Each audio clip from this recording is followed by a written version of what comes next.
আয় আয় আয় আয় আয় আয়। এই যে খড় খড় খাওয়াইতেছি ছাগলগুলোকে। তো আজকে সকালবেলা মেহগনি গাছের পাতা দিছিলাম, এই কারণে খড়টা হচ্ছে যে 12টার দিকে দিতেছি। কারণ প্রতিদিন সকালবেলা যেহেতু খড় দেই, তো আজকে পাতা থাকার কারণে খড়টা হচ্ছে যে 12টার দিকে দিলাম। তো এই যে এখন খাওয়াইলাম। তো আজকে শুক্রবার, নামাজ পড়তে যাব, নামাজ পড়ে এসে জমিতে যাব ঘাস কাটার জন্য। ঘাসগুলো এনে তারপর হচ্ছে যে গাড়িতে দিব, এরা হচ্ছে যে ট্রেনে ছিঁড়ে ছিঁড়ে খাবে।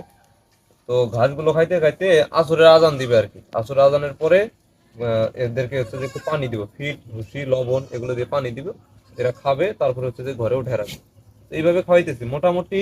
আলহামদুলিল্লাহ ছাগলগুলো সবগুলোই সুস্থ আছে। আর ছাগল তো 5টা হচ্ছে যে গর্ভবতী। আর এখানে যে পাঠি বাচ্চাটা, এই যে পাঠি বাচ্চাটা, এই যে একটা পাঠা। তো এই 3টা হচ্ছে যে বিক্রি করবো, তো এখন না, কিছুদিন পরে বিক্রি করবো। আর ওই পাঠিটা হচ্ছে যে আবার গাব হয়েছে, এটা হচ্ছে যে গাব হয়েছে। তো মোটামুটি ছাগলগুলো ভালো আছে, তো দোয়া করবেন সবাই আমার ছাগলগুলোর জন্য।